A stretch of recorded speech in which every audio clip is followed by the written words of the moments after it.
Breaking news. সরকারি চাকরিজীবীদের জন্য বড় সুখবর। দীর্ঘ 4 ঘন্টার গুরুত্বপূর্ণ বৈঠক শেষে নতুন পে স্কেলের বেতন কাঠামো প্রকাশের ঘোষণা দিয়েছেন অর্থমন্ত্রী। আজ সচিবালয়ে অনুষ্ঠিত এই উচ্চ পর্যায়ের বৈঠককে ইতোমধ্যেই একটি ঐতিহাসিক দিন হিসেবে বিবেচনা করা হচ্ছে। বৈঠকে উপস্থিত ছিলেন মন্ত্রী পরিষদ সচিব, অর্থ সচিব এবং বিভিন্ন মন্ত্রণালয়ের সিনিয়র কর্মকর্তারা। 4 ঘণ্টাব্যাপী এই আলোচনায় দেশের বর্তমান অর্থনৈতিক পরিস্থিতি, বাজারে দ্রব্যমূল্যের ঊর্ধ্বগতি এবং সরকারি কর্মচারীদের জীবনযাত্রার মান নিয়ে বিস্তারিত পর্যালোচনা করা হয়। বৈঠক শেষে অর্থমন্ত্রী জানান, সরকার একটি বাস্তবসম্মত, সময়োপযোগী এবং অন্তর্ভুক্তিমূলক বেতন কাঠামো প্রণয়নের দিকে এগোচ্ছে। এই কাঠামোর মাধ্যমে কর্মচারীদের আর্থিক নিরাপত্তা নিশ্চিত করার পাশাপাশি তাদের জীবনযাত্রার মান উন্নয়নের লক্ষ্য নির্ধারণ করা হয়েছে। তিনি আরও বলেন, নতুন পে স্কেলটি এমনভাবে সাজানো হচ্ছে যাতে তা বর্তমান বাজার পরিস্থিতির সঙ্গে সামঞ্জস্যপূর্ণ হয় এবং মূল্যস্ফীতির প্রভাব কিছুটা হলেও কমিয়ে আনা যায়। অভ্যন্তরীণ সূত্রে জানা গেছে, নতুন এই বেতন কাঠামো বাস্তবায়নের ফলে জাতীয় বাজেটে অতিরিক্ত অর্থের চাপ সৃষ্টি হতে পারে। তবে এই চাপ সামাল দিতেই ইতোমধ্যেই সুনির্দিষ্ট পরিকল্পনা গ্রহণ করেছে অর্থ মন্ত্রণালয়। অর্থ সচিব জানিয়েছেন, রাজস্ব আহরণ বৃদ্ধি এবং উন্নয়ন প্রকল্পগুলোর ব্যয় দক্ষভাবে ব্যবস্থাপনার মাধ্যমে প্রয়োজনীয় তহবিলের সংস্থান করা সম্ভব হবে। সরকারের ধারণা, সরকারি কর্মচারীদের হাতে অতিরিক্ত অর্থ প্রবাহিত হলে দেশের অভ্যন্তরীণ বাজারে পণ্যের চাহিদা বৃদ্ধি পাবে। এর ফলে সামগ্রিক অর্থনীতিতে ইতিবাচক প্রভাব পড়বে এবং জিডিপি প্রবৃদ্ধি ত্বরান্বিত হতে পারে। এছাড়াও অর্থনীতিবিদরা মনে করছেন, একটি ভারসাম্যপূর্ণ বেতন কাঠামো বাস্তবায়নের মাধ্যমে আয় বৈষম্য কিছুটা কমানো সম্ভব হবে, যা দীর্ঘমেয়াদে অর্থনীতিকে আরও স্থিতিশীল করতে সহায়ক হবে। সরকারি দপ্তরগুলোকে আরও আধুনিক, দক্ষ এবং জনবান্ধব করে গড়ে তুলতেও এই নতুন পে স্কেল গুরুত্বপূর্ণ ভূমিকা রাখবে বলে সংশ্লিষ্টরা মনে করছেন।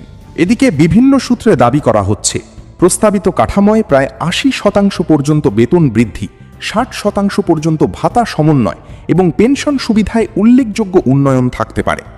তবে এই সংখ্যাগুলো এখনও আনুষ্ঠানিকভাবে নিশ্চিত করা হয়নি। এই খবরে দেশের লাখ লাখ সরকারি কর্মকর্তা ও কর্মচারীর মধ্যে ইতোমধ্যেই স্বস্তির আশা তৈরি হয়েছে। সংশ্লিষ্ট সূত্রগুলো আরও জানিয়েছে, খুব শিগগিরই পূর্ণাঙ্গ গেজেট প্রকাশ করা হতে পারে, যেখানে গ্রেড ভিত্তিক বিস্তারিত বেতন কাঠামো স্পষ্টভাবে তুলে ধরা হবে। আজকের এই বৈঠক শুধু একটি প্রশাসনিক সিদ্ধান্ত নয়, এটি সরকারি চাকরিজীবীদের ভবিষ্যৎ আর্থিক কাঠামো নির্ধারণে একটি গুরুত্বপূর্ণ মাইলফলক হিসেবে বিবেচিত হচ্ছে। চাকরিজীবী ভাই ও বোনেরা, পে স্কেল সকল আপডেট নিউজ পেতে চ্যানেলটিকে সাবস্ক্রাইব করুন। বাংলাদেশের সরকারি চাকরিজীবীদের জন্য বহু প্রতীক্ষিত নবম পে স্কেল বাস্তবায়ন নিয়ে নতুন করে আশার আলো দেখা যাচ্ছে। তবে এবার আর আগের মতো এক ধাপে নয়, বরং ধাপে ধাপে বাস্তবায়নের পরিকল্পনা নিয়েই এগোচ্ছে সরকার। বর্তমান অর্থনৈতিক বাস্তবতা, মূল্যস্ফীতি এবং বাজেটের চাপ বিবেচনায় রেখে একটি সতর্ক ও পরিকল্পিত কৌশল গ্রহণ করা হয়েছে বলে সংশ্লিষ্ট সূত্রগুলো জানিয়েছে। পুনর্গঠিত পে স্কেল কমিটি ইতোমধ্যে তাদের কাজ শুরু করেছে। দেশের সামগ্রিক অর্থনৈতিক পরিস্থিতি, রাজস্ব আয়ের ধরন, সরকারি ব্যয়ের চাপ এবং আন্তর্জাতিক অর্থনৈতিক পরিবেশ সবকিছু বিশ্লেষণ করে একটি বাস্তবসম্মত সুপারিশ তৈরির কাজ চলছে। ধারণা করা হচ্ছে, খুব শিগগিরই এই সুপারিশ চূড়ান্ত পর্যায়ে পৌঁছাবে এবং সরকারের উচ্চ পর্যায়ে তা উপস্থাপন করা হবে। এবারের সবচেয়ে বড় পরিবর্তন হচ্ছে বাস্তবায়ন পদ্ধতিতে। নতুন পে স্কেল একবারে কার্যকর না করে 3 বছর মেয়াদে ধাপে ধাপে বাস্তবায়নের পরিকল্পনা নেওয়া হয়েছে। সরকারি সূত্র বলছে, একসাথে পুরো বেতন বৃদ্ধি কার্যকর করলে রাষ্ট্রের ওপর বড় ধরনের আর্থিক চাপ তৈরি হতে পারে। ফলে বাজেট ঘাটতি বাড়ার ঝুঁকিও থেকে যায়। সেই ঝুঁকি এড়াতেই এই ধাপে ধাপে বাস্তবায়নের কৌশল গ্রহণ করা হয়েছে। পরিকল্পনা অনুযায়ী 2026-27 অর্থবছর থেকে পে স্কেলের সুবিধা দেয়া শুরু হতে পারে।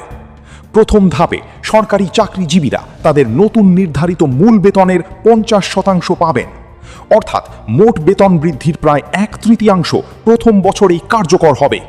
তবে এই সিদ্ধান্তকে ঘিরে ইতোমধ্যেই বিভিন্ন মহলে আলোচনা ও মতভেদ দেখা দিয়েছে। অনেক সরকারি কর্মচারী মনে করছেন, মূল বেতনের অর্ধেক দেয়া তাদের প্রত্যাশার সঙ্গে পুরোপুরি সামঞ্জস্যপূর্ণ নয়। তাদের দাবি, দীর্ঘদিনের অপেক্ষার পর একবারেই পুরো বেতন কাঠামো বাস্তবায়ন করা উচিত। অন্যদিকে সরকারের পক্ষ থেকে বলা হচ্ছে, এই পদ্ধতিতে একদিকে যেমন অর্থনৈতিক স্থিতিশীলতা বজায় রাখা সম্ভব হবে, অন্যদিকে ধীরে ধীরে কর্মচারীদের আর্থিক সুবিধাও নিশ্চিত করা যাবে। পরবর্তী 2 অর্থবছরে বাকি বেতন বৃদ্ধি এবং অন্যান্য ভাতা সমন্বয় করা হবে, অর্থাৎ দ্বিতীয় এবং তৃতীয় বছরে ধাপে ধাপে পূর্ণাঙ্গ পে স্কেল কার্যকর হবে। এদিকে আসন্ন জাতীয় বাজেটেও এই বিষয়টি বড় গুরুত্ব পাচ্ছে। অর্থ বিভাগ সূত্রে জানা গেছে, বেতন ভাতা ও পেনশন খাতে অতিরিক্ত 35 থেকে 40 হাজার কোটি টাকা বরাদ্দ দেওয়ার একটি প্রস্তাব তৈরি করা হচ্ছে। যদিও চলতি অর্থ বছরে এই খাতে কিছু বরাদ্দ ছিল, কিন্তু অর্থনৈতিক সীমাবদ্ধতার কারণে তা পুরোপুরি ব্যয় করা সম্ভব হয়নি। ফলে নতুন অর্থবছরের বাজেটে বিষয়টি সর্বোচ্চ অগ্রাধিকার পাচ্ছে। আন্তর্জাতিক প্রেক্ষাপটেও বিষয়টি আলোচনায় রয়েছে।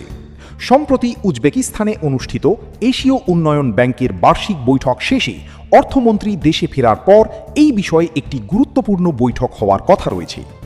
সেই বৈঠকে পে স্কেলের চূড়ান্ত কাঠামো নিয়ে আলোচনা হবে এবং পরবর্তী সিদ্ধান্ত নেওয়া হবে।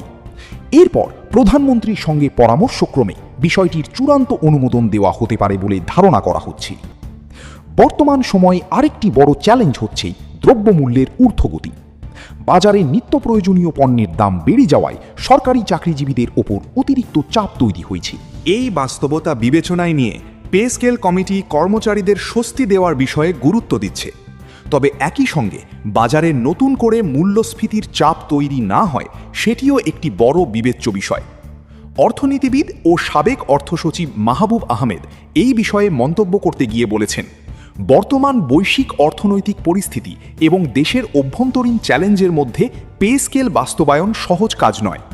তার মতে, যখন মূল্যস্ফীতি প্রায় 9% কাছাকাছি, তখন একসাথে বড় অঙ্কের বেতন বৃদ্ধি বাজারে নতুন চাপ তৈরি করতে পারে। এর ফলে পণ্যের দাম আরও বেড়ে যাওয়ার আশঙ্কা থাকে, যা সাধারণ মানুষের জন্য নেতিবাচক প্রভাব ফেলতে পারে। এই কারণে তিনি ধাপে ধাপে বাস্তবায়নের সিদ্ধান্তকে একটি সময়োপযোগী এবং ভারসাম্যপূর্ণ পদক্ষেপ হিসেবে দেখছেন। সব দিক বিবেচনায় নিয়ে বলা যায়, নবম পে স্কেল বাস্তবায়নের প্রক্রিয়া এবার একটি নতুন ধাঁচে এগোচ্ছে। এটি শুধু বেতন বৃদ্ধির একটি সিদ্ধান্ত নয়, বরং এটি দেশের অর্থনীতি, বাজার পরিস্থিতি এবং সরকারি খাতের স্থিতিশীলতার সঙ্গে সরাসরি সম্পৃক্ত একটি বড় নীতি সিদ্ধান্ত। প্রিয় চাকরিজীবী ভাই ও বোনেরা, পে স্কেল নিয়ে সকল আপডেট নিউজ সবার আগে পেতে আমাদের চ্যানেলটিকে সাবস্ক্রাইব করুন। আর হ্যাঁ, সাথে থাকা বেল আইকনটি অন করতে ভুলবেন না। পে স্কেল নিয়ে আপনাদের মূল্যবান মতামত কমেন্ট বক্সে জানিয়ে দিন।